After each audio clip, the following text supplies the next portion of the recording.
Hi, beautiful community.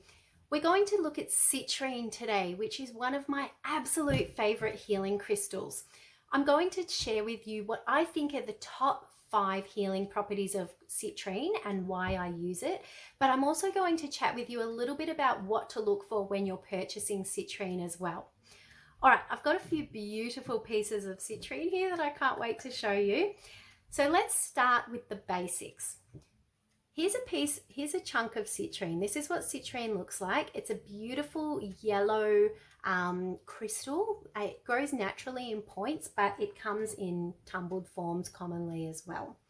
It ranges in color from really light yellow like this one, and even to like a lime yellow color, right through to this burnt kind of orange color. And I'm going to talk to you about the colors in a moment. So citrine actually starts its life as amethyst. Now, amethyst I'm sure you're familiar with because it's probably one of the most popular healing stones out there. So what happens in nature is amethyst forms, and then as it's continually exposed to heat and pressure, particularly heat, it gradually starts to turn yellow inside the stone until it is completely yellow and has become citrine. So an amethyst, which is partway through that transition, is called AMETRINE. Whoops. And it has a little bit of purple and yellow in one stone. So I'll hold it up against this, very dirty white paper, but I'm not sure if you can see. Might be a little dark, but there's a little band of gold kind of coming through that stone there. This is an AMETRINE, but the light's not great, guys, so you might not be able to, there you go, you can see the yellow shining through there. So that's what AMETRINE looks like. It's really beautiful, and it brings together the qualities of citrine and amethyst.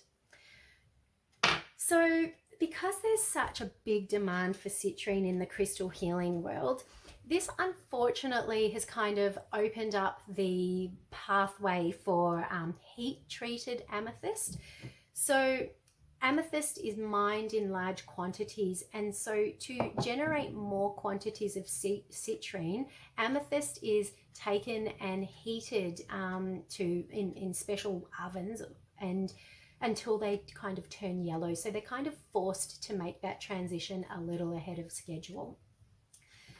An easy way to identify citrine that has gone through this process is the citrine that is this really burnt orangey color, which I steer clear of when I'm doing crystal body work. In fact, I don't even have it around the home. I just don't like it. I think it looks burnt, and I think I don't know, I don't resonate with it. Perhaps you do, and that's fine. But to be honest, most commercially available citrine is heat treated. So I'm not completely opposed to heat treated citrine. In fact, I work with it a lot in crystal healing because genuine and natural citrine is harder to come by, number one, and number two, it's much more expensive. So I'm not completely opposed to working with heat-treated citrine, but when I do work with heat-treated citrine, I always opt for the citrine that has that nice pale lemony kind of yellow color, which is more resonant with its natural color. So the reason why I'm not too opposed to working with heat-treated citrine is because it hasn't been chemically altered. Unlike, say, the aura quartzes, for example, like aqua aura, angel aura, and the titanium kind of crystals, they've had metals and things bonded to them, so they've actually been chemically altered.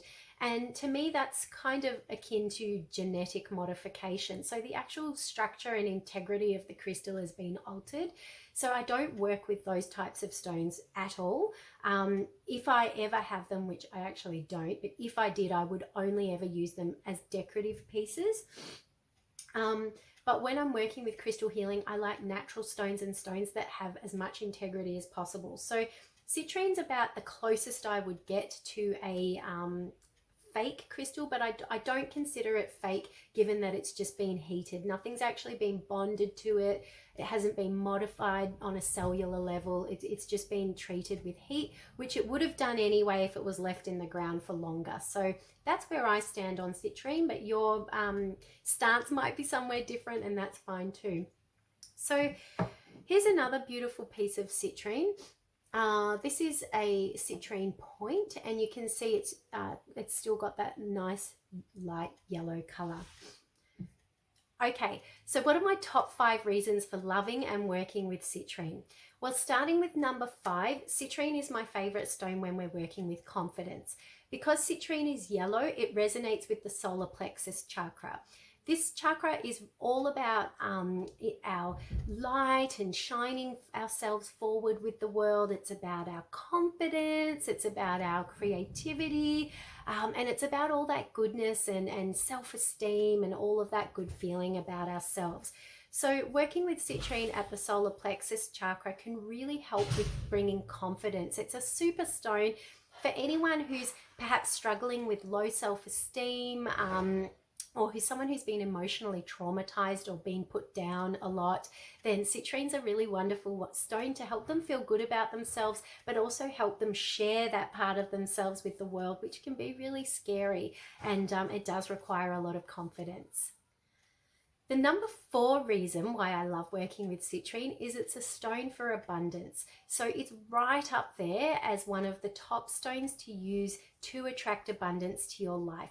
And it does this because it helps transform your mental state and your mindset. So having abundance and attracting abundance is much less about asking for wealth and much more about having a mindset of offering. What can I offer to the world that can be exchanged for a monetary value, and approaching abundance with that kind of I guess like it's a selfless, it's integrity.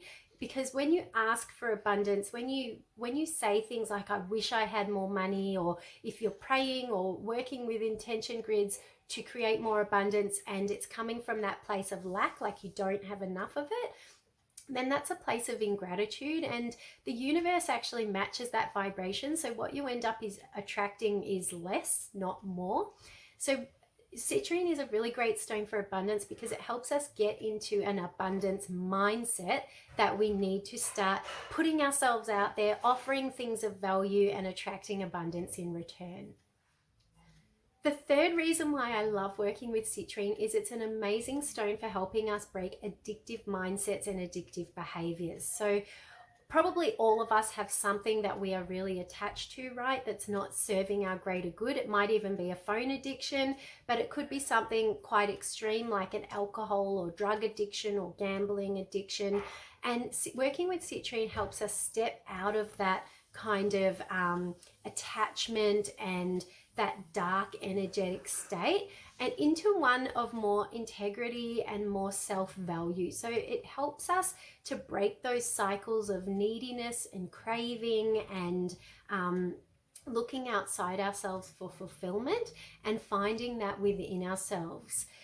This also kind of feeds into reason number 2 why I love working with citrine, and that is because it's also a really cleansing stone. So it can be used to cleanse the body physically, but also cleanse the mind, cleanse the emotions, cleanse the energetic system. So this comes in with addiction as well, and that need to detoxify and cleanse and let go and release. So when we're doing a cleansing session, we can incorporate citrine into that. We can work with citrine wands, we can place citrine on the body, and that will really help facilitate this cleansing process. And the number 1 reason why I love working with citrine is it is my absolute favorite stone when I want to bring about happiness, joy, and positivity. I really can't think of a stone that just has as much light as citrine. There are lots of other yellow stones out there and golden stones, and they're pretty, but for me citrine just is the embodiment of sunshine. It's just like rays of golden light captured in a stone. So it's my number one stone for working with clients who have depression, or anyone who tends to be very earthbound in their energy. They may not be depressed, but they may be flat, or someone who finds it difficult to find a lot of joy and positivity in their day. It might also be a really good stone for someone who tends to be a bit of a negative Nancy and is always looking at the downside of things rather than being solutions based. They might always focus on the problems. So citrine's a really great stone for that as well. And if you're wondering where you can buy some beautiful pieces of citrine, check out my online shop, which is www.evolvecrystals.net. We've got some absolutely stunning pieces of citrine that I work with in my own practice, including these next level citrine healing wands. So these are natural citrine. They have not been heat treated, and they are absolutely beautiful. They've got a very fine point. You'll see how the color's quite pale because it's not heat treated. This is all the natural sediment that's embedded in the stone, and this is a beautiful and very, very powerful healing wand. But then we've also got some stunning room crystals like this citrine. These ones are heat treated, but they're all quite light. They're not the dark orange color, and they're beautiful, and they're perfect for placing somewhere in your home, like your living room or by a window, to really attract positivity, abundance, and joy to your living space. Thanks for watching, guys.